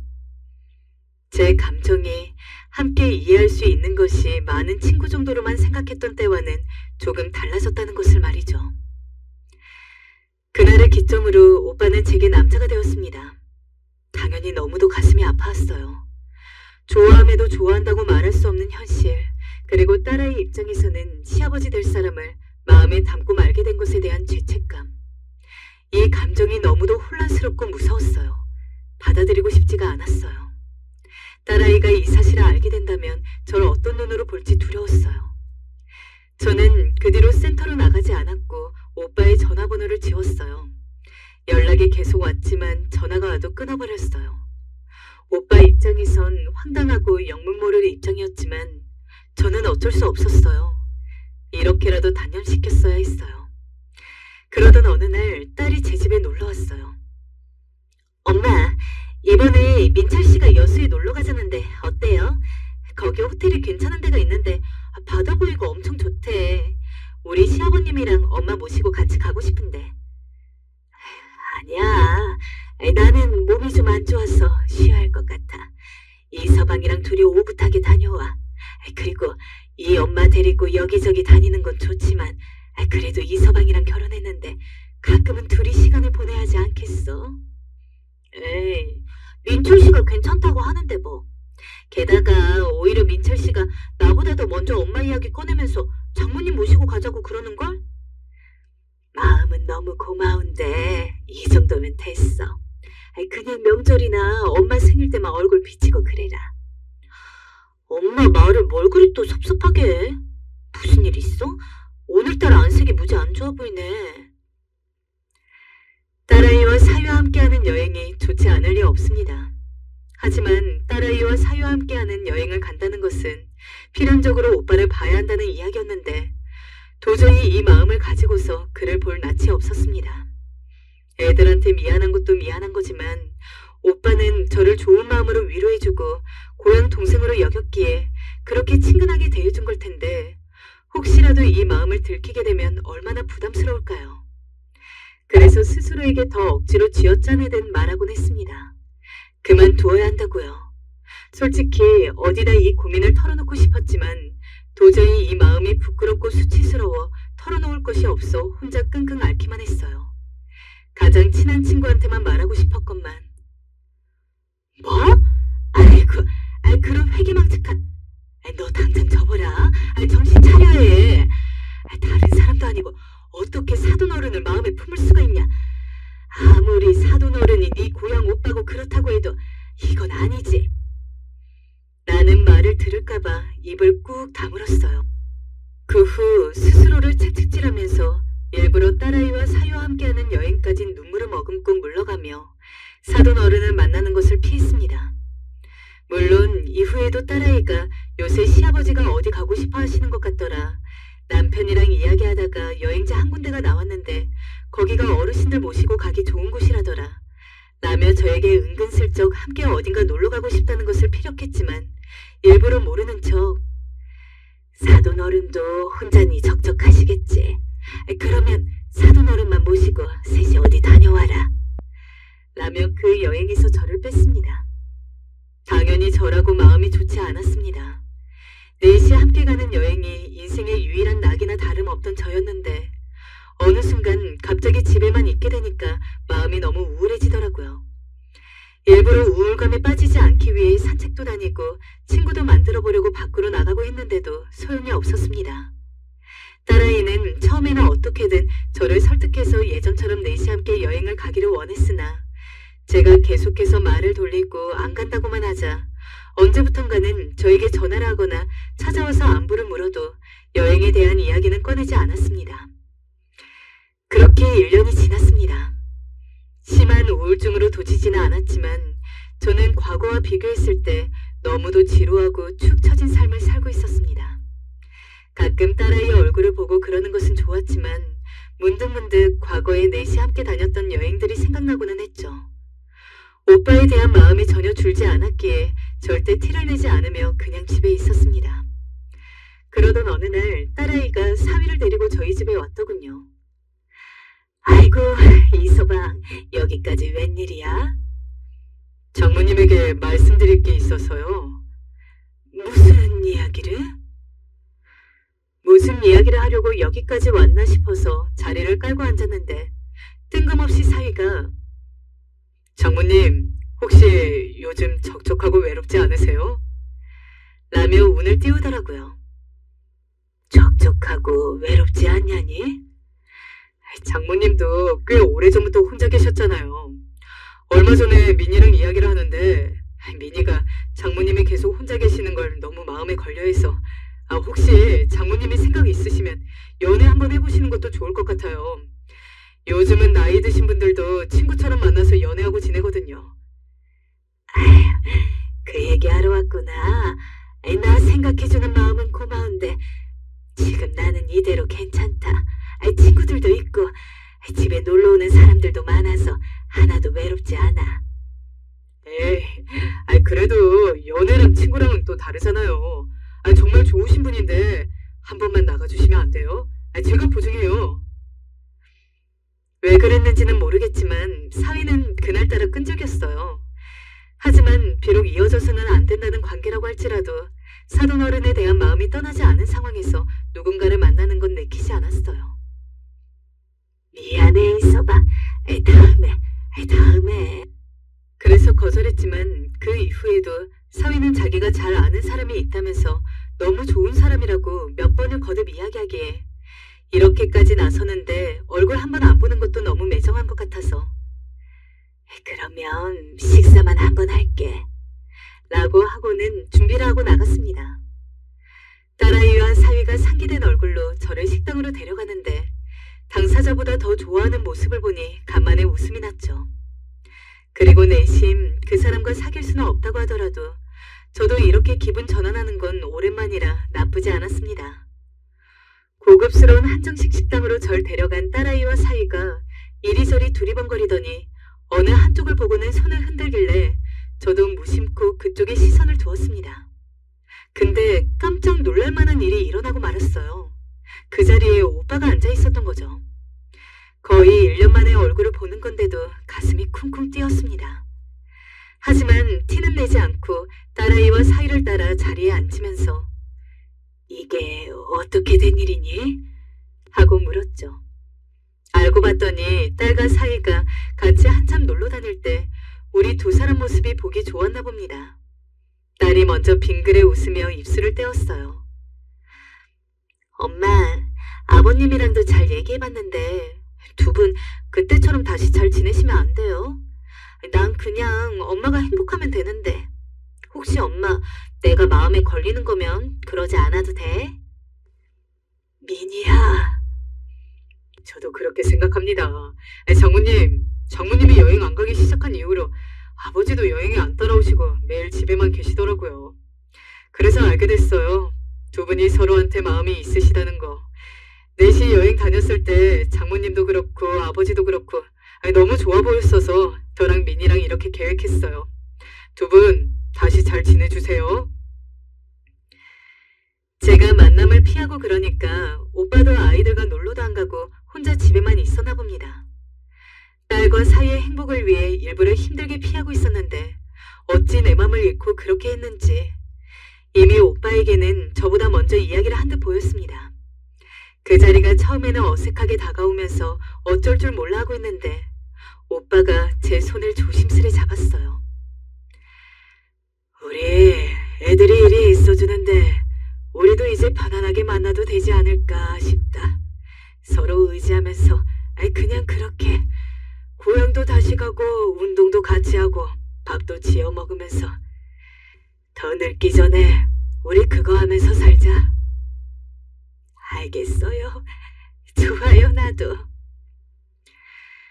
망설이다 내뱉은 저의 대답에 아이들이 더욱 좋아했어요. 특히나 딸은 눈물까지 글썽이며 저를 꼭 껴안아 주었죠. 결국 그날을 기점으로 못 이기는 척 연애를 받아들이고 지금은 정말 친구처럼 잘 지내고 있습니다. 다시 옛날같이 딸과 사위와 넷이 여행도 가고 있어요. 요새는 허리가 아파 멀리는 못 가지만 그래도 달에 한두 번씩은 집 근처에서 호텔이라도 잡아서 시간을 보내고 있습니다. 딸과 우리 사위 덕분에 평생 얻지 못할 거라고 생각했던 행복을 찾은 기분이에요. 앞으로도 지금처럼 즐겁게 잘 살아야겠습니다.